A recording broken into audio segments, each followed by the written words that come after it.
Prontinho, pode começar? Boa noite, pessoal. Tudo bem com vocês? Hoje, né, é o nosso último encontro, né, de projetos ambientais. Hoje a gente vai falar aqui um pouquinho sobre os documentos, né, técnicos. O licenciamento ambiental, né, ele envolve todo um processo, né, que utiliza recursos naturais e, e que envolve, né, uma série assim, de documentos, relatórios, estudos, né? Eu vou citar aqui um pouco dos exemplos, né, dos documentos técnicos. Depois eu vou até passar um vídeo para complementar um pouco a aula. E logo após a gente vai fazer uma revisão para a prova, né?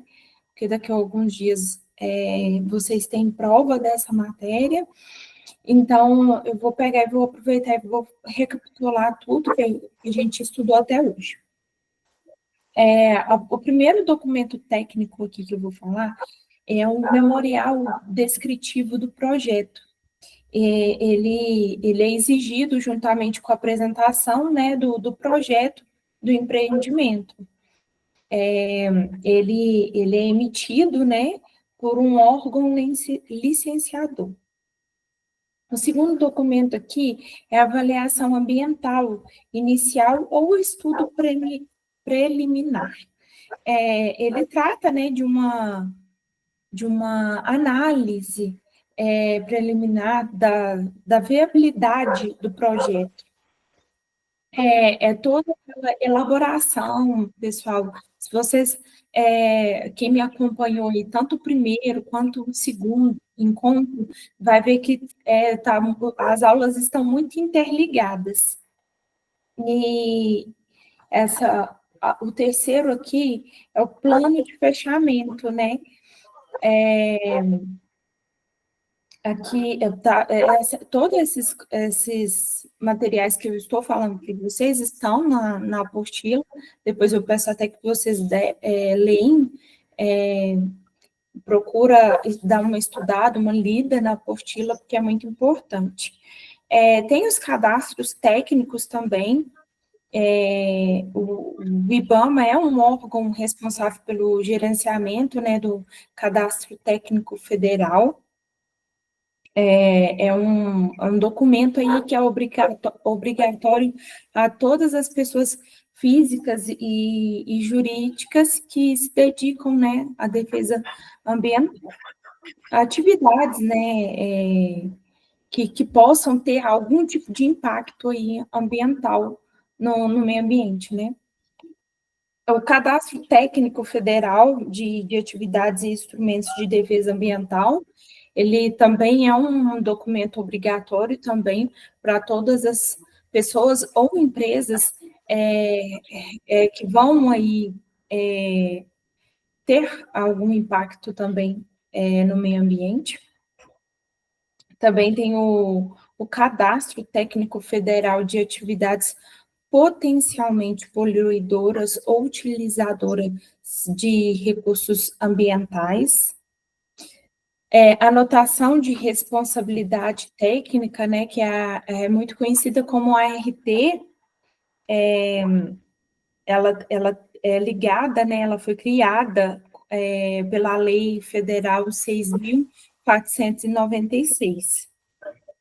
Ela identifica, né, e estabelece os responsáveis técnicos pela execução dos trabalhos prestados, principalmente aí para a área da engenharia, arquitetura e agronomia, né?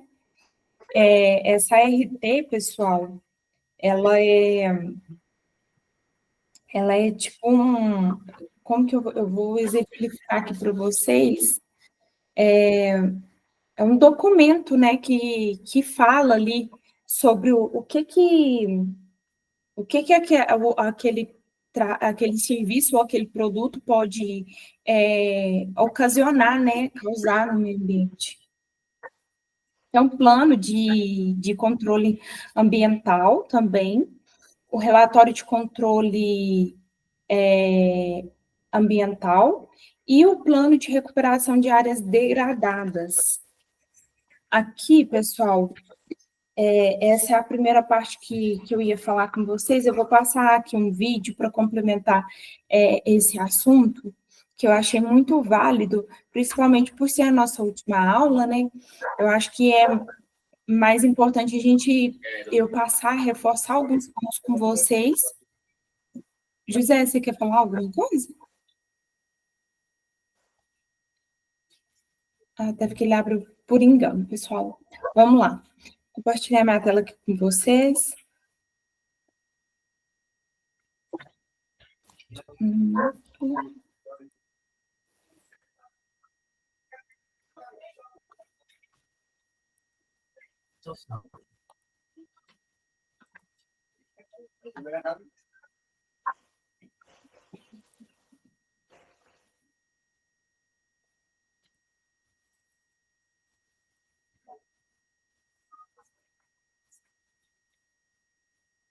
Todo mundo vendo a minha tela?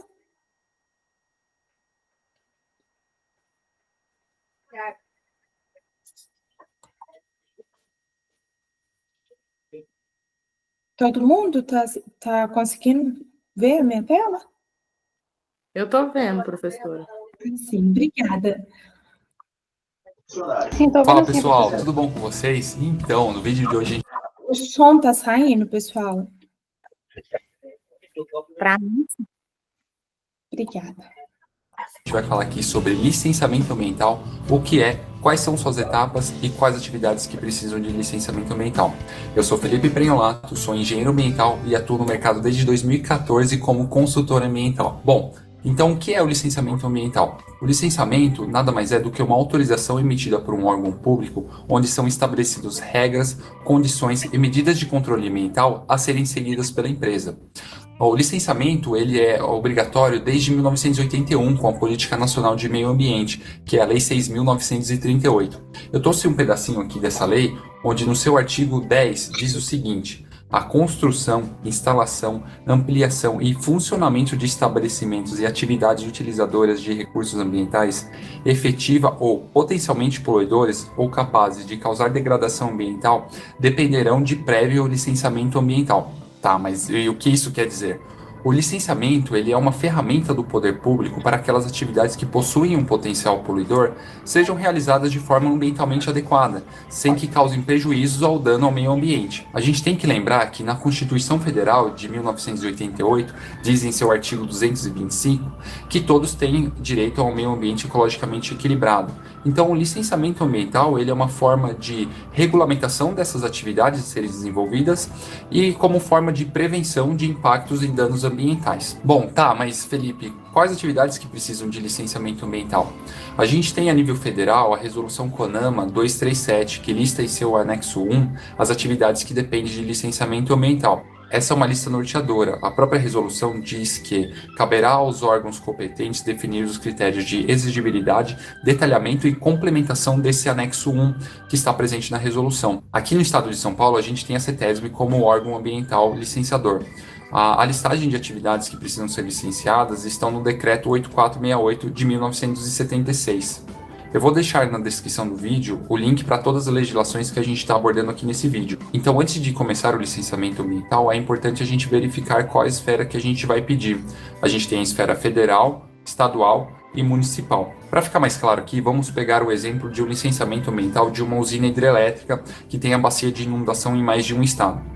Como a zona de influência direta desse empreendimento está a mais de um estado, o órgão ambiental que fará o licenciamento desse empreendimento será o IBAMA. Já o caso de uma indústria metalúrgica que está localizada em um estado, mas que a zona de influência direta desse empreendimento seja localizada em 2 municípios, a gente vai ter que solicitar ao órgão estadual para fazer o licenciamento. Já em casos mais simples, em empreendimentos que têm um potencial poluidor baixo, a gente pode fazer o licenciamento pelo município, desde que haja um convênio entre o estado e o município e que aquela atividade esteja prevista ali no plano diretor daquele município. Bom, agora que a gente já sabe em qual órgão solicitar, quais são as etapas do licenciamento ambiental? O licenciamento ambiental ele é um procedimento tripartite. que significa que ele é realizado em 3 etapas. A gente tem primeiramente a licença prévia, que é a LP, a licença de instalação, a LI, e a licença de operação, a LO. Na LP é verificado a viabilidade desse empreendimento, a sua localização e a tecnologia a ser empregada. Já na LI é autorizada a instalação do empreendimento, seguindo as especificações constantes nos planos, programas aprovados na licença prévia. E na licença de operação é de fato autorizado a operação do empreendimento, desde que as etapas descritas nas licenças anteriores foram seguidas. Bom, vamos pegar aqui como exemplo um licenciamento de um aterro sanitário. Para eu conseguir fazer a autorização desse empreendimento, eu vou precisar mostrar para o órgão ambiental quais são os aspectos e impactos ambientais de cada etapa desse projeto, desde sua concepção, a sua instalação e a sua operação. E quais são as formas e medidas para mitigar e prevenir esses impactos ambientais. Para isso, só é possível com um estudo chamado EIA-RIMA, que é o estudo de impacto ambiental. Já para licenciamentos de estabelecimentos de potencial poluidores mais baixos, a gente pode ter outros estudos ambientais. Um exemplo disso é o estudo de impacto de vizinhança, o estudo ambiental simplificado e o relatório ambiental preliminar. Isso vai depender de cada atividade a ser licenciada. Tá, Felipe, consegui a minha licença ambiental. E agora, acabou por aqui? Não, né? A gente sabe que toda licença ambiental ela tem um prazo de vigência. Além disso, a licença ambiental ela tem condicionantes que precisam ser seguidas durante todo o prazo da licença. Caso não sejam seguidas, pode ser até autuado pelo órgão ambiental ou pode ter sua licença cassada. Por isso que é tão importante que o tema de meio ambiente seja a rotina da empresa e que todos os colaboradores estejam cientes e familiarizados com as exigências para que elas possam ser cumpridas. Para finalizar, eu quero deixar uma ferramenta aqui muito útil que a gente utiliza no estado de São Paulo, que é a consulta ao portal de licenciamento da CETESB. Lá a gente consegue verificar todo o histórico de licenciamento das empresas através da razão social, CNPJ ou endereço. Então, com uma dessas informações, você consegue entrar lá nesse portal e consultar as informações dessa empresa.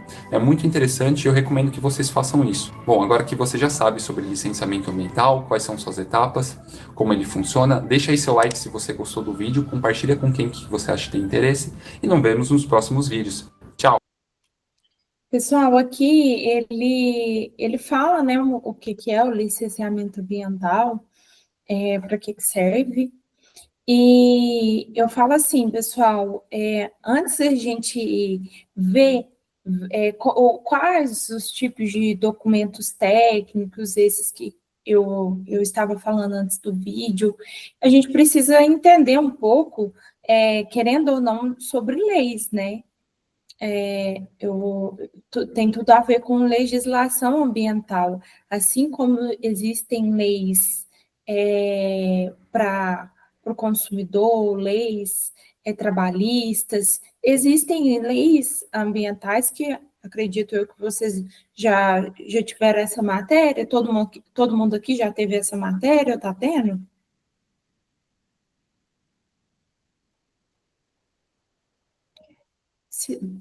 Quem que tá tendo essa matéria de legislação ambiental?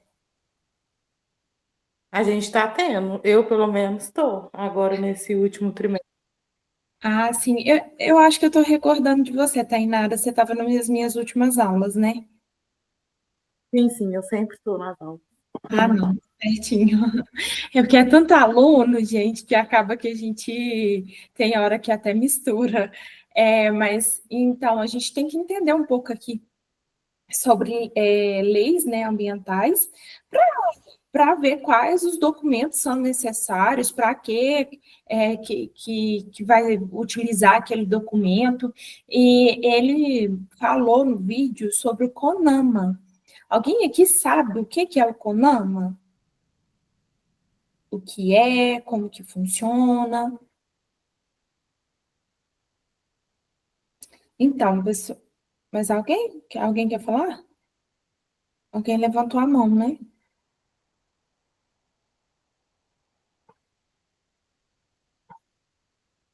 Então, pessoal, o CONAMA, ele é um órgão, né, que ele orienta e delibera, né, sobre políticas, né, e normas ambientais. Eu vou passar um vídeo aqui, pessoal, que ele exemplifica muito sobre isso. Deixa eu interromper aqui, peraí.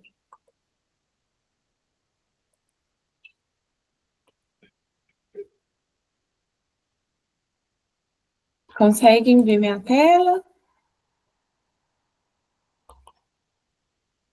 É isso. O que eu queria passar. Mesmo, é esse aqui.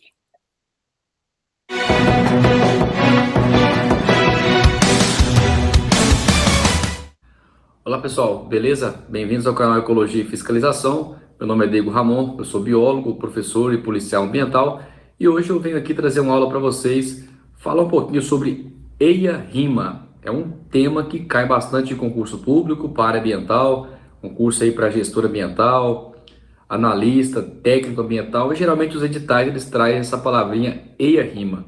Não só para quem vai fazer o concurso público, como também para quem trabalha como biólogo ou como engenheiro.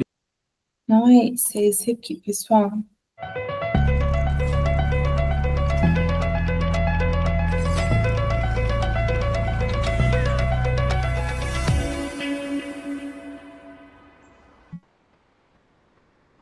Olá, professor Thiago Martins, mais uma vez aqui na área para gravar mais um vídeo curtinho para você, o nosso último vídeo nessa playlist aqui sobre o CONAMA, que também está na playlist sobre o CISNAMA, que também está na playlist sobre a PNMA. Essa playlist sobre o CONAMA é o último vídeo, é o nosso último vídeo sobre o CONAMA dentro dessa perspectiva, explicando para você o que é o CONAMA. E nós vamos falar agora para você sobre os atos do CONAMA, tá? O CONAMA pratica alguns atos específicos, dentre eles está a resolução, a edição de resoluções, as famosas resoluções CONAMA, que, claro, de fato, é o ato mais importante praticado pelo CONAMA. Mas antes da gente começar, é claro, deixa teu like, deixa teu joinha, curte aqui o canal, te inscreve aqui no canal se você ainda não está inscrito, se você ainda não está inscrita, ativa o sininho para que você fique ciente toda vez que eu postar vídeo novo aqui no canal. E é claro, não custa nada eu te pedir, a tua ajuda financeira é muito importante. Então, ó, clica aqui no Valeu, que o YouTube, de uma forma intuitiva, vai te conduzir para que você possa fazer essa contribuição financeira para a gente, ou então você pode fazer um Pix direto para a nossa conta, o Pix, a chave do Pix vai aparecer aí para você ao longo do vídeo, beleza? Então, como eu falava, um dos atos, o ato mais importante praticado pelo CONAMA é a edição de resoluções, as resoluções CONAMA. E as resoluções CONAMA são normas de natureza administrativa, de caráter secundum legem. Que é isso? Ou seja, são secundárias em relação à norma, em relação às leis formais em sentido estrito, aquelas emanadas pelo Poder Legislativo. Ou seja, uma resolução CONAMA não é lei e não tem força de lei. Muita gente fala por aí que resolução CONAMA tem força de lei. Não, não é isso, tá? O fato é que existe um entendimento na jurisprudência, um entendimento correto, que na ausência de lei formal em sentido estrito, ou seja, havendo um vácuo normativo, dependendo do caso, pode ser que uma resolução CONAMA possa ser aplicada diretamente, mesmo havendo ausência da lei. Por quê? Porque a finalidade de uma resolução CONAMA é especializar a lei. Tá? É dar contornos específicos e práticos para a aplicabilidade de uma lei ambiental, que elas são mais genéricas, que elas são genéricas. Então, dentro desse ponto, a resolução CONAMA surge para dar contornos práticos para a aplicação desta norma ambiental. Entretanto, em casos que não exista uma lei e o meio ambiente precisa ser tutelado, as resoluções CONAMA podem suprir esse vácuo, claro, dependendo do caso, quando se tratar de elementos para a efetivação do direito fundamental ao meio ambiente ecologicamente equilibrado, ao entendimento perante o STF de que o artigo 225 é um direito fundamental fora do rol do artigo 5º. Logo, por ser um direito fundamental, ele é autoaplicável, carecendo, não precisando, tá, de uma lei formal em sentido estrito para sua aplicação. Portanto, no caso, se eu tenho uma resolução CONAMA dando aplicabilidade ao que diz o artigo 225, por exemplo, o que nós vamos ter aí? Nós vamos ter, então, uma norma autoaplicável. Então, a resolução CONAMA pode ser aplicada, mas não é em todos os casos, tá bom, gente? Exemplo clássico é o caso da resolução 237 de 97, que até o ano de 2011 fazia as vezes de lei que repartia as competências administrativas em âmbito do licenciamento ambiental. Ou seja, nós não tínhamos a lei que repartia as competências administrativas. Hoje nós temos, desde 2011, a Lei Complementar 140 de 2011. Então, o STF entendeu que, por haver essa ausência, esse vácuo normativo, a Resolução 237, que repartia competências em âmbito do licenciamento ambiental, poderia ser aplicada porque nós estamos falando de um instrumento importantíssimo para a efetivação da Política Nacional do Meio Ambiente e para a efetivação do direito fundamental previsto no artigo 225 da Constituição, que é o meio ambiente ecologicamente equilibrado. Então, eu precisava daquela norma e o que eu tinha naquele momento dentro do ordenamento jurídico era uma resolução CONAMA. Isso foi questionado, a sua constitucionalidade da resolução 237 foi questionada diversas vezes perante o judiciário, mas esse foi o entendimento. E isso pode acontecer algumas outras vezes, mas isso não quer dizer que qualquer resolução do CONAMA, em qualquer situação, terá aplicabilidade se houver ausência de lei formal sentido estrito. Entendido? Então vamos lá analisar aqui os atos do CONAMA, que também não se resumem só às resoluções. Agora, as resoluções de fato são as mais importantes. Olha só. Artigo 9º da portaria 630 de 2019 do CONAMA, que você já sabe que é o regimento interno do CONAMA, a gente já viu bastante isso aqui, tá? Então, olha só. São atos do CONAMA. A resolução, quando se tratar de deliberação vinculada a diretrizes e normas técnicas, critérios e padrões relativos à proteção ambiental e ao uso sustentável dos recursos ambientais, quando determinar, se julgar necessária a realização de estudos das alternativas das possíveis consequências ambientais de projetos públicos ou privados, requisitando a órgãos federais, estaduais e municipais, bem assim a entidades privadas, as informações indispensáveis para a apreciação dos estudos do impacto ambiental e respectivos relatórios. No caso de obras ou atividade significativa de degradação ambiental, especialmente nas áreas consideradas patrimônio nacional. C. Quando determinar, mediante a representação do IBAMA, a perda ou restrição de determinados benefícios fiscais concedidos pelo poder público, em caráter geral ou condicional, ou a perda de suspensão de participação em linhas de financiamento e em estabelecimentos oficiais de crédito. Isso aqui também está lá em competências, lembram? Competências do CONAMA. Quando tratar de integração ao SNUC de unidades de conservação estaduais e municipais que, concebidas para atender a peculiaridades regionais ou locais, possuam objetivos de manejo que não possam ser satisfatoriamente atendidos por nenhuma das categorias, dentre aquelas constantes na Lei 9985 de 2000, cujas características permitam, em relação a estas, clara distinção. Deixa eu explicar isso aqui para vocês. Olha só, apesar de não ser o objeto desse vídeo. Alguém já te falou que você deveria ser psicóloga? E se eu te falasse que para ser Já vamos ter uma playlist aqui no nosso canal sobre as unidades de conservação. E a Lei 9985 estabelece 2 grupos de unidades de conservação. As unidades de conservação de uso sustentável e a de proteção integral, e dentro dela nós temos vários tipos de unidades de conservação diferentes, tá bom? O que acontece? É que nós temos esses 12 tipos, cada um com seu nome específico, a sua finalidade, com a sua característica específica. O que acontece? É que os estados e os municípios também podem estabelecer unidade de conservação e, em regras, precisam obedecer a tipologia que está na Lei Federal 9985 de 2000. Mas, entendendo que cada município, cada estado dentro de um país continental como é o nosso, pode ter características específicas, então, entende-se que eu posso criar tipologias novas de unidade de conservação.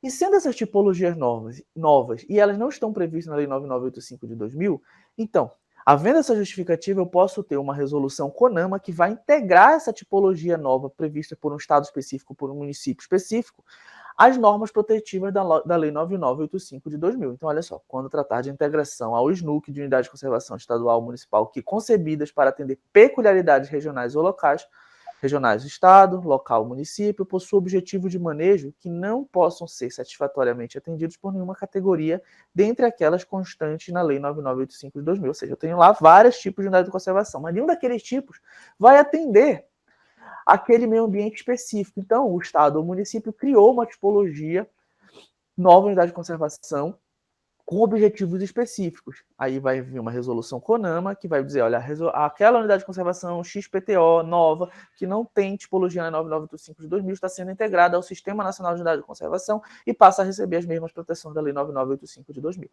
Entendido? Tranquilo? Além das resoluções CONAMA, nós também vamos ter como competência, tá? Como os atos praticados dentro do CONAMA, dentro de sua competência, a proposição. Quando se tratar de propostas sobre matéria ambiental a ser encaminhada ao Conselho de Governo, ou seja, lembre, dentro da estrutura do CISNAMA, tá? Dentro da estrutura do CISNAMA, que o CONAMA, ele presta consultoria, assessoria ao órgão superior, que é o Conselho de Governo. O CONAMA, órgão consultivo e deliberativo, tá? Ele vai, tá, prestar assessoria e vai fazer proposições ao Conselho de Governo, tá?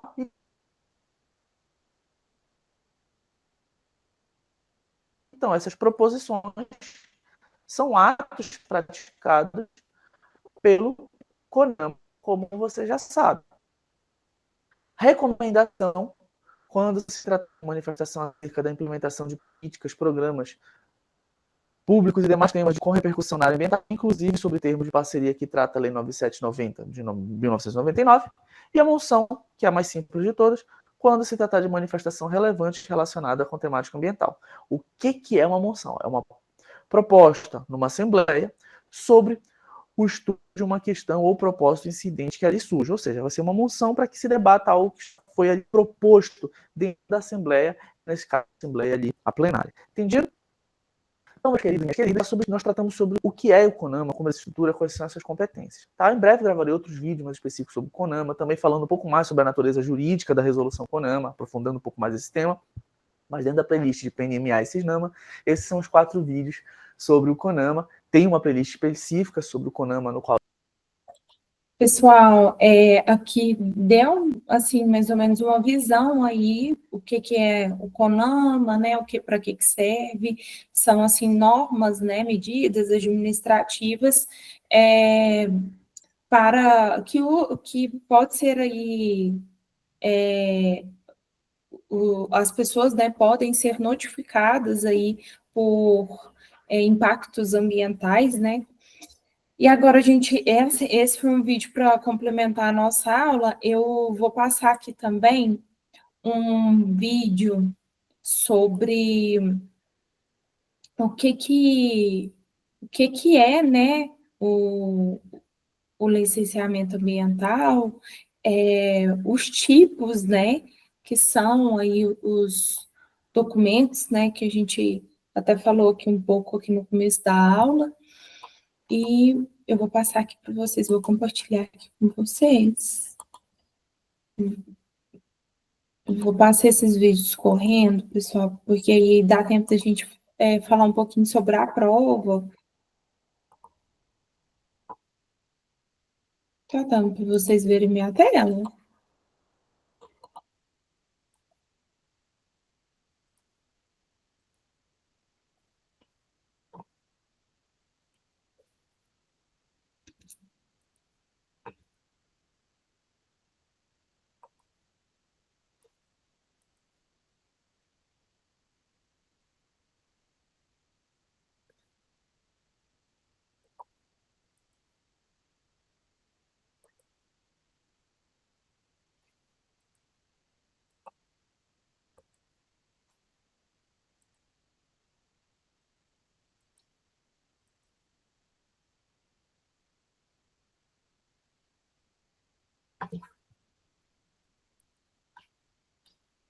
Peraí, que tá dando um erro. Pessoal, só um minutinho.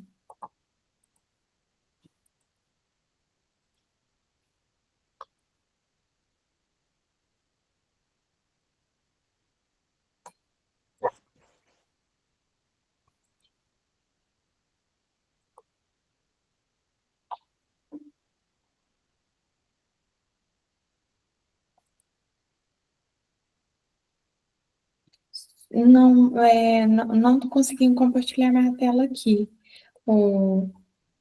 Olivia, só um minutinho, viu? O que está aparecendo para você? Agora deu certo. Só um minutinho. Olá, esse é o canal do professor Todo Wagner mundo Ambiental, conseguindo um canal ouvir? onde a gente traz conhecimento prático sobre Sim, licenciamento conseguimos. e fiscalização ambiental. Obrigada. Hoje a gente vai falar do primeiro documento para você começar o processo de licenciamento ambiental. O primeiro documento técnico que eu entendo que é fundamental para o seu processo de licenciamento. E hoje a gente vai comentar justamente sobre esse documento. Meu nome é Wagner Fonseca, eu sou engenheiro ambiental, revisor e fiscal de órgão ambiental estadual. E aqui eu tenho como missão ensinar profissionais a atuar no licenciamento ambiental, aplicando a legislação com segurança.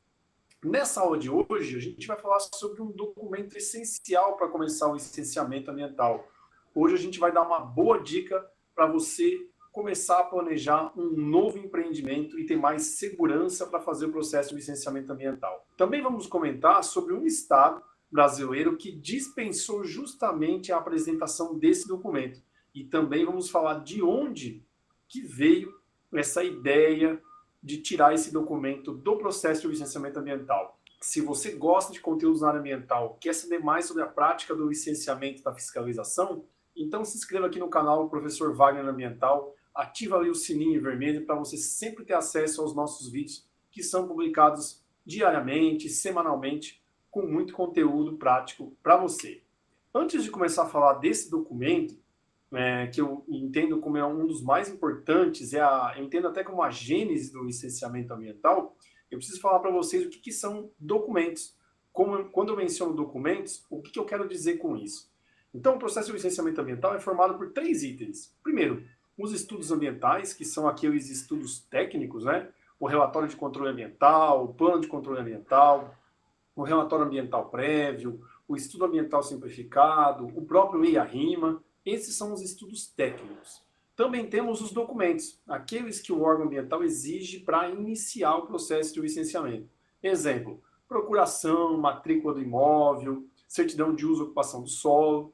E, por fim, temos as taxas que o órgão ambiental cobra para analisar o seu processo de licenciamento. Então, nós temos essas 3 vertentes. E quando eu digo documento, eu estou me referindo a esses documentos aí, exigidos pelo órgão ambiental para iniciar, para aceitar o início do seu processo de licenciamento ambiental. O nosso documento, o documento inicial para você planejar, para você começar a fazer o estudo ambiental, eu entendo que é a certidão de uso e ocupação do solo.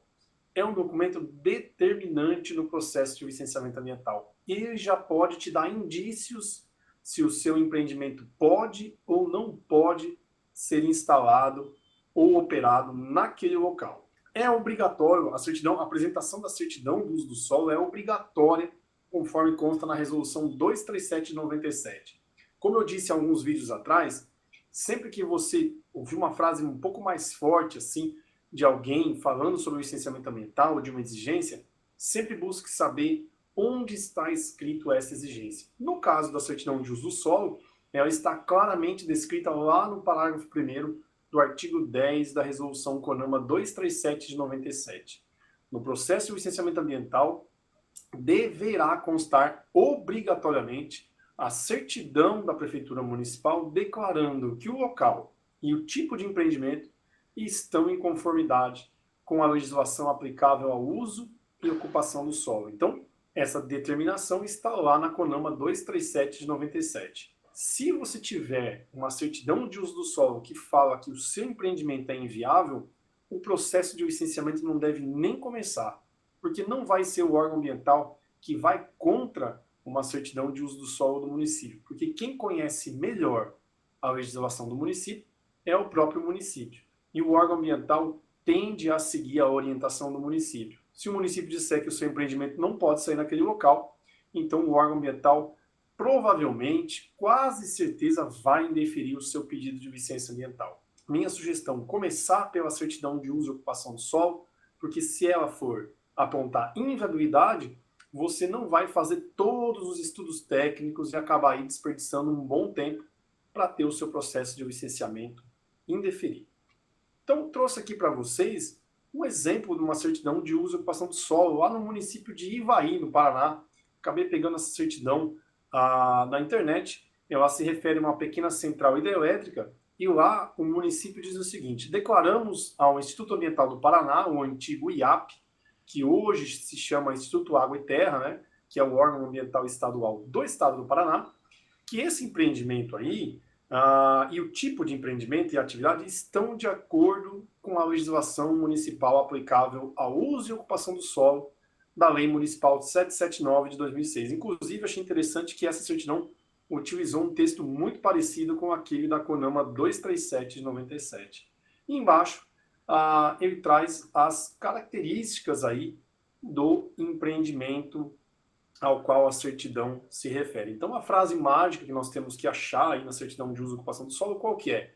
Olha, este empreendimento e o local e o tipo de empreendimento estão de acordo com o uso e ocupação do solo, com as regras determinadas pela legislação municipal número tal, que geralmente remete ao plano diretor. E aí, falando desse documento, que é um dos mais importantes para começar o licenciamento ambiental, nós temos agora uma surpresa, né? Em janeiro de 2022, aqui no estado de Santa Catarina, a Lei 18.350 de 2022 dispensou a certidão de uso e ocupação do solo. Ou seja, o licenciamento ambiental independe da emissão dessa certidão de uso e ocupação do solo pelo município. Ou seja, para você iniciar um licenciamento ambiental em Santa Catarina, segundo esta lei, você não precisa mais da certidão de uso e ocupação do solo. Aqui deixou bem claro que o licenciamento ambiental ele vai correr em paralelo, não precisa deste documento.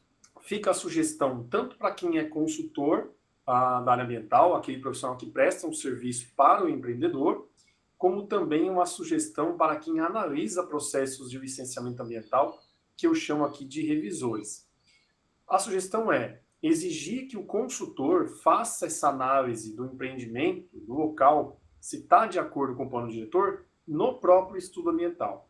Já que foi dispensado o documento, então quem que vai ter que fazer a análise e colocar isso no papel? O consultor ambiental, de preferência lá no estudo ambiental, no item legislação aplicável. Então é interessante que o consultor ambiental traga a informação com relação ao uso e ocupação de solo no estudo ambiental, lá no item legislação aplicada. E aí o revisor vai analisar isso e verificar se realmente essa informação procede. Eu entendo perfeitamente que deve ter problemas para se conseguir essa certidão nos municípios, acaba demorando mais.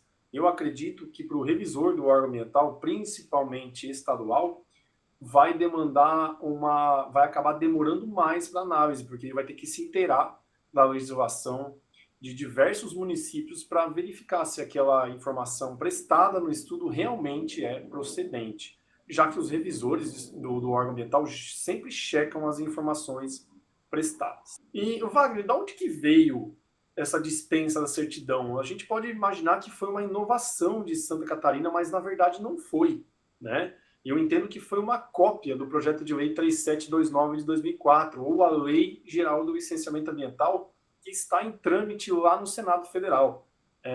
Recentemente ela foi bem alterada, né? Nós estamos nos referindo ao substitutivo, se não me engano, do deputado Neri Geller, né? Ele fez alterações substanciais no texto, e esse último texto aprovado pela Câmara, lá no seu artigo 16, traz a redação praticamente igual àquele da Lei Estadual de Santa Catarina. Então, o que eu imagino? Eu imagino que essa redação do artigo 35 da lei aqui de Santa Catarina, para dispensar a certidão de uso e ocupação do solo, foi importada. Foi uma cópia desse projeto de lei 3729 de 2004, que está aguardando a apreciação do Senado Federal. Se você comparar as duas redações, elas são muito parecidas, praticamente iguais.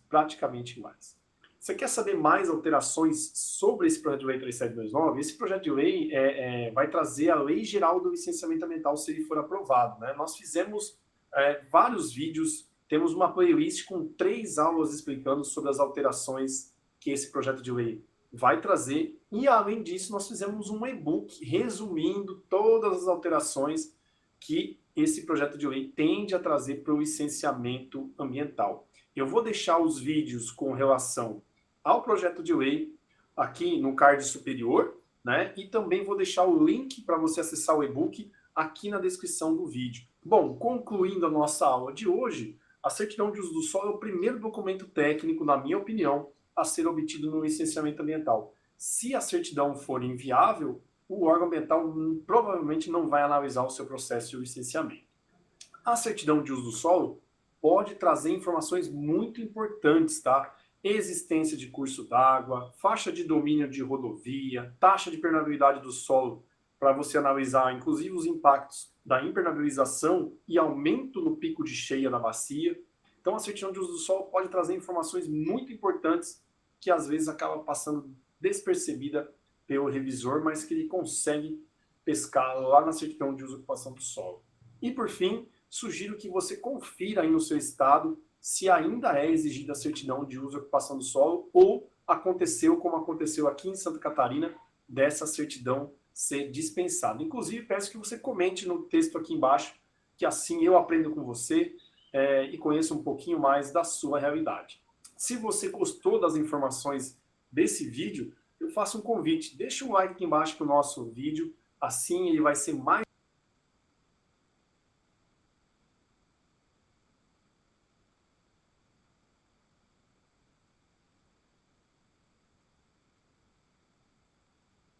e autorizações ambientais, elas variam de estado para estado?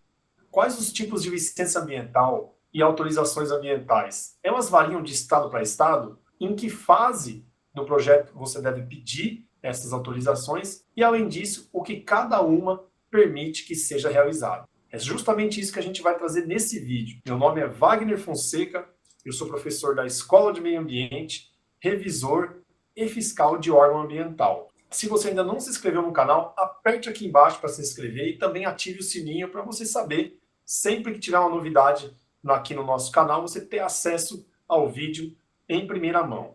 Nós disponibilizamos muito conteúdo na área de licenciamento ambiental, como também na fiscalização ambiental. Antes da gente começar a falar sobre a licença ambiental, a gente tem que entender um pouquinho do fluxograma de análise de um processo de licenciamento ambiental. O processo se inicia com um protocolo. Posteriormente, o supervisor do órgão ambiental vai designar um revisor para analisar o seu processo. Esse revisor faz uma manifestação técnica. Geralmente, essa manifestação técnica contém alguns apontamentos, algumas dúvidas. E aí, você vai receber um ofício de complementação, um ofício solicitando esclarecimentos, de forma que complemente o processo de licenciamento ambiental apresentado no protocolo. Quando você apresenta a resposta ao ofício de complementação, o revisor do órgão ambiental vai novamente analisar a documentação apresentada e ele vai se perguntar: o ofício foi atendido? Se o ofício não for atendido, novamente vai ser enviado um ofício de complementação. Também pode acontecer do seu processo já ser indeferido, mas geralmente isso não acontece. Então você vai receber um novo ofício de complementação. Voltando à resposta, a pergunta é feita novamente e aí, em caso negativo, pode acontecer um indeferimento ou pode ser enviado um novo ofício. Caso todas as requisições do órgão ambiental sejam atendidas, aí geralmente se procede à vistoria do empreendimento e o revisor elabora o parecer técnico sobre o processo de licenciamento, sobre o pedido da licença ambiental. Caso o superior concorde com o parecer técnico, ele vai tomar a decisão de emitir ou não a licença ambiental. Caso o superior não concorde com o parecer técnico, ele pode pedir o parecer de outro revisor e aí o processo vai se repetir. Caso o parecer seja desfavorável e o superior concorde, então vai acontecer o indeferimento da licença ambiental, geralmente formalizado por um ofício. Caso o parecer seja favorável e o superior hierárquico concorde com o parecer técnico, aí sim nós teremos a emissão da licença ambiental, que é justamente o assunto que vamos tratar hoje. Lembrando que esse fluxograma pode variar de órgão para órgão ambiental. E, além disso, certidões e a famosa licença por adesão e compromisso, que é aquela licença automática, elas têm trâmites mais simples. Bom, o que é a licença ambiental? É um documento emitido pelo órgão ambiental, resultado do processo de licenciamento e que impõe condições a serem cumpridas pelo empreendedor. Na definição legal da Resolução CONAMA 237 de 97, a licença ambiental é um ato administrativo pelo qual o órgão competente estabelece condições e restrições que têm que ser obedecidas pelo empreendedor para localizar, instalar, ampliar e operar empreendimentos que sejam considerados potencialmente ou efetivamente poluidores. Como que eu vou saber se a atividade que eu estou trabalhando, Wagner, ela é sujeita ao licenciamento? Geralmente essas atividades são listadas pelos conselhos estaduais de meio ambiente, mas também pode acontecer delas serem determinadas por decreto ou por uma resolução da Secretaria Estadual de Meio Ambiente. Licenças que são comuns a todos os estados. que você vai encontrar em todos os estados brasileiros. Nós temos a licença prévia, nós temos a licença de instalação e a licença de operação. Agora a gente vai começar a diferenciar cada uma delas de acordo com 3 quesitos. O primeiro quesito é a questão da fase. Quando que eu devo pedir a licença ambiental prévia? Na etapa de planejamento, antes do empreendimento começar, a gente começar a fazer os projetos executivos, né? Primeiro a gente tem que saber se é viável aquele empreendimento naquele local. Então, nós pedimos a licença prévia na etapa de planejamento do empreendimento. A licença de instalação a gente pede antes da efetiva instalação do empreendimento, o empreendimento começar a sair do papel, e também nos casos de ampliação. Você já tem um empreendimento licenciado e você quer aumentar a capacidade desse empreendimento, né? Você quer aumentar a área útil, você quer aumentar a capacidade produtiva. Antes disso acontecer, você pode pedir uma licença de instalação, desde que atendidos os critérios da licença prévia inicial. No caso da licença de operação, antes de começar a operar o empreendimento, você precisa pedir a licença de operação. Tem alguns estados que têm, inclusive, dispositivos de previsões de ofício de comissionamento, né? Como aqui acontece em Santa Catarina. Você pode pedir um ofício para fazer testes antes de começar a operar efetivamente o seu empreendimento. Como pedir? Para licença prévia, você tem que apresentar o estudo ambiental e os documentos previstos em instruções normativas ou portarias do órgão ambiental. Os estudos ambientais, o relatório ambiental prévio, o estudo ambiental simplificado, o EIA-RIMA, esses estudos, eles têm como objetivo obter a licença ambiental prévia. Como pedir a licença ambiental de instalação? Você vai pegar os documentos previstos em instruções normativas do órgão ambiental e as condicionantes que constavam na licença prévia. Você vai ter que fazer um relatório detalhando o cumprimento de cada uma das condicionantes da licença prévia. Da mesma forma, na licença de operação, você vai ter que verificar os documentos exigidos pelo órgão ambiental e, além disso, um relatório trazendo o cumprimento das condicionantes da licença anterior, que neste caso é a licença de instalação. O que permite cada uma dessas 3 licenças? A licença prévia, ela dá viabilidade locacional e também dá as diretrizes para instalação. Na licença ambiental de instalação, ela permite o início efetivo das obras. A licença prévia não permite o início das obras. Na licença de operação, ela autoriza que o empreendimento comece a operar, comece a funcionar. E, além disso, ela vai impor condições para manter a licença de operação válida. A licença não permite que seja operado o empreendimento de qualquer forma. Ela estabelece certas linhas que devem ser respeitadas durante a vigência da licença ambiental de operação. Nós pegamos exemplos de 5 estados, um estado de cada região do país, para a gente entender as diferenças entre as licenças e autorizações. Então vamos começar pelo estado de Rondônia. Nós temos a Autorização Ambiental Especial, a AAE, que é para atividades de baixíssimo impacto ambiental, conforme vistoria realizada pela SEDAM, que é o órgão ambiental estadual, Secretaria de Estado de Desenvolvimento Ambiental. Temos também a Licença Ambiental Única, a LAU, procedimento simplificado que se aplica para atividades agropecuárias de pequeno porte. Temos também a Licença Ambiental de Propriedade Rural, a LAPR, que ela impõe condições, restrições e controles ambientais para atividades rurais que não sejam de pequeno porte. A licença de operação a título precário, ela se aplica a empreendimentos que estão em operação e querem se regularizar, e também para o caso de testes em seus sistemas de controle ambiental, como a gente comentou agora há pouco. Em Santa Catarina, nós temos o ofício de comissionamento. Aqui, em Rondônia, nós estamos falando que existe a licença de operação a título precário, que vai autorizar os controles ambientais do empreendimento serem testados. Ainda no estado de Rondônia, nós temos a certidão de regularidade ambiental, que é a CRA, para atividades que não são consideradas efetivas ou potencialmente poluidoras. Temos também a certidão de dispensa de licenciamento ambiental. Ela certifica que o licenciamento ambiental estadual não é necessário. Declara que aquela atividade não é contemplada na legislação ambiental estadual. É um documento que não é obrigatório, é um documento optativo no estado de Rondônia. Certidão de inexigibilidade de licenciamento ambiental. É uma certidão emitida automaticamente, é uma autodeclaração, conforme a resolução do CONSEMA 1 de 2019, lá de Rondônia. Também existe a autorização de exploração florestal, a AUTEX, ela é emitida para os planos de manejo florestal sustentável.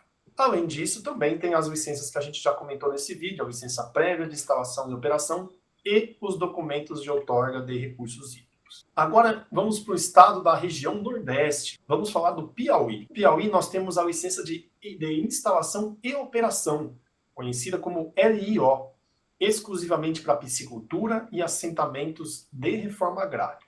Temos também a dispensa de licença, que é para atividades, serviços e obras que não geram impactos significativos. E também temos a declaração de baixo impacto ambiental, a DBIA, que é para empreendimentos considerados de pequeno porte e pequeno potencial de impacto. Temos também o documento de autorização para intervenção florestal, ambiental e intervenção em APP. Ele se aplica à supressão de vegetação, intervenção APP, aproveitamento de material lenhoso e queima controlada. Além também do Piauí de termos as licenças prévias de instalação e operação e documentos de outorga de recursos hídricos. Pegando agora o estado da região Centro-Oeste, né? O estado do Mato Grosso do Sul, nós temos a autorização ambiental, que ela autoriza atividades de exploração de recursos naturais, pesca, supressão de vegetação, pesquisa científica em unidade de conservação, exceto minerações. Temos também um documento que você pode solicitar, que é a carta consulta. Quando você expõe dúvidas sobre a obrigatoriedade ou não do licenciamento, você pode solicitar um termo de referência específico para uma atividade, ou você pode solicitar a apresentação de um estudo ambiental diverso daquele que já consta na resolução SEMAC 8 de 2011. Temos também a licença de instalação e operação, a LIO, a exemplo do Piauí, autoriza a localização, instalação e operação da atividade. E também temos a declaração ambiental. Ela fala o quê? Ela traz questão de existência de débitos ambientais, resposta à carta consulta, né, que você apresentou com certas dúvidas, também traz uma definição sobre a dispensa de licenciamento e também uma manifestação do órgão sobre ampliações e alterações temporárias. Além disso, a licença prévia de instalação e de operação e questão de outorga de recursos hídricos. Entrando no estado da região Sudeste, o estado de São Paulo, nomenclatura de licenças e autorizações no estado de São Paulo. Temos o certificado de licenciamento integrado, CLI, aplicado a tipologias de baixo impacto. Também temos a DAIL, Declaração de Atividade Isenta de Licenciamento. Ela dispensa o licenciamento de atividades que não são consideradas como fontes de poluição. Temos também o certificado de dispensa de licença, o CDL. Também temos o alvará de licença metropolitana para residências, comércios e prestação de serviço em áreas de proteção de manancial que estão dentro da região metropolitana de São Paulo, a RMSP, ou área de interesse especial da Serra do Itapetí. E também temos a licença simplificada, é a união da licença prévia de instalação e de operação para empreendimentos com baixo potencial de poluição. Estão lá descritos no Decreto Estadual 60329 de 2014 e na deliberação normativa CONSEMA 2 de 2014. Por fim, vamos falar de um estado da região sul, vamos falar do estado do Paraná. O estado do Paraná tem a Declaração de Dispensa de Licenciamento Ambiental Estadual, a DELAI, né, para empreendimentos dispensados do licenciamento pelo Instituto Água e Terra, que é o órgão ambiental do estado do Paraná. Também tem a licença por adesão e compromisso, a famosa LAC, que ela autoriza a instalação e operação de empreendimento de pequeno potencial poluidor, e ela é obtida mediante a declaração de adesão de compromisso pelo empreendedor. Declaração de inexigibilidade de licenciamento ambiental, a DILA, que é para empreendimentos com impacto ambiental e socioambiental considerados insignificantes. Também temos a licença ambiental simplificada, a LAS, que aprova a localização, instalação e operação de atividades de porte pequeno e ou baixo potencial poluidor. Também temos a autorização ambiental. Ela autoriza a execução de obras, atividades e pesquisas temporárias ou emergenciais. E, por fim, temos a autorização florestal, que autoriza a execução do corte de vegetação nativa, árvores isoladas e aproveitamento de material lenhoso. Imagino que você deve ter ficado um pouco confuso com tantos nomes diferentes. Então, a gente fez uma comparação entre as licenças para fazer um fechamento e você ter ideia de como cada licença se parece com outro estado ou não. Vamos primeiro verificar as licenças aglutinadas. No estado de Rondônia, nós não localizamos licenças aglutinadas, ou seja, uma licença que autorize a operação e instalação de forma única. No estado do Piauí, temos a licença de instalação e operação. No Mato Grosso também, a mesma nomenclatura, licença de instalação e operação. Em São Paulo, nós temos a licença simplificada, que autoriza a licença prévia, instalação e operação. E no estado do Paraná, nós temos a LAS, licença ambiental simplificada. Com relação a atividades de baixo impacto, em Rondônia nós temos a AAE, autorização ambiental. E no Piauí nós temos a declaração de baixo impacto ambiental, a DBIA. No Mato Grosso do Sul, nós não localizamos uma autorização ou licença específica para atividade de baixo impacto. Em São Paulo, nós temos a certidão de licenciamento integrado. E no Paraná, nós temos as autorizações ambientais para atividades temporárias e emergenciais. Com relação à supressão de vegetação, no estado de Rondônia, nós temos a Altex, que autoriza a supressão e manejo de vegetação. No Piauí, nós temos a autorização para supressão de vegetação, a ASV. No Mato Grosso do Sul, nós temos a autorização ambiental. Em São Paulo, nós temos a autorização para supressão de vegetação. No Paraná, nós temos a autorização florestal. Por fim, com relação à dispensa de licenciamento, nós temos a CRA, para atividades não poluidoras, a CDLA, certidão de dispensa de licenciamento ambiental. No Piauí, nós temos a dispensa de licença. Em Mato Grosso do Sul, nós temos a declaração ambiental. E no estado de São Paulo, nós temos a DAIL e a CDL. Na questão do Paraná, a dispensa do licenciamento, nós temos a DELAI e a DILA. Com esse quadro, a gente espera sintetizar para vocês como as nomenclaturas variam de estado para estado. E aí você precisa tomar cuidado, porque de um estado para outro variam essas nomenclaturas e você pode pedir uma licença de forma equivocada com base no seu conhecimento do estado que você está mais acostumado a atuar. Fechando essa nossa aula de hoje, para iniciar o licenciamento, busque a legislação estadual para saber qual licença, autorização ou dispensa você deve solicitar. Pegue o seu caso e encaixe na legislação. Caso tenha dúvidas, diversos órgãos disponibilizam canais de comunicação. É melhor perguntar do que fazer errado. Após a definição do que você vai pedir, atente-se à documentação exigida e aos estudos técnicos. Apresente todos os itens solicitados e apresente aquele estudo técnico determinado pela legislação. Monte um processo bem completo, assim você evita o pedido de complementação e o seu processo vai andar de forma mais rápida. Você gostou dessas informações, dessa aula? Conseguimos sanar as suas dúvidas?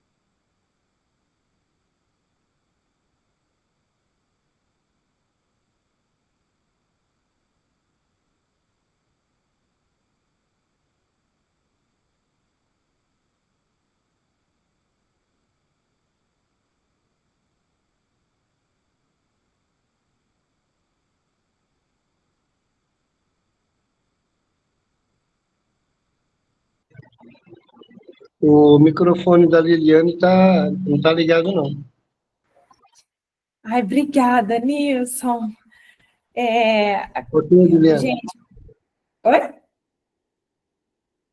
Ok. Obrigada. Todo mundo agora está me escutando perfeitamente, né? Pessoal, era esses os vídeos que eu queria passar para vocês. Peço, por gentileza, para que vocês leem a apostila, dêem uma atenção na apostila, principalmente antes de fazer a prova, porque a prova está uma prova assim fácil, não está uma prova difícil. E outro detalhe, eu vou passar aqui uma revisão, né, da prova. Pessoal, eu não sei quem lembra aí do nosso primeiro encontro, né? A gente falou muito sobre projeto, o que é um projeto ambiental sustentável, né? Tem o tripé da sustentabilidade. Quem que lembra aqui do tripé da sustentabilidade? Quais são as três coisas, os três pontos que compõem o tripé da sustentabilidade? Alguém quer falar? o social, o econômico e o ambiental, né, gente? Não esqueçam disso. O social é um projeto para ser sustentável, né? Ele tem que ser socialmente justo, economicamente viável e ambientalmente correto. Isso é um ponto, viu, pessoal, que vai cair na prova. Outro ponto que eu quero falar com vocês é o que é um projeto ambiental? Alguém quer participar? Alguém quer falar? O que aprendeu aí nos últimos encontros, nas últimas aulas?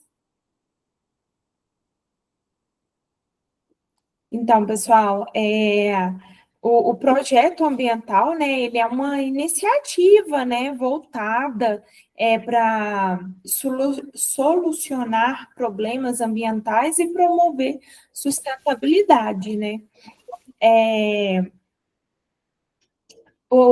A prova em si, pessoal, ela é tudo o que a gente falou nas nossas aulas. Tá uma prova fácil, não tá uma prova difícil. Outro ponto também que eu coloquei na prova, estudem aí sobre o CONAMA, estudem aí um pouco sobre leis ambientais. Vai cair basicamente isso, viu, pessoal? Como que é a elaboração de um projeto ambiental? Ficou alguma dúvida, pessoal? Eu vou encerrar por aqui, e aí qualquer coisa, vocês deixem as dúvidas no portal para a nossa tutora Lívia responder vocês, viu? Muito obrigada e até a próxima. Tchau, Liliane. Até a próxima. Tchau.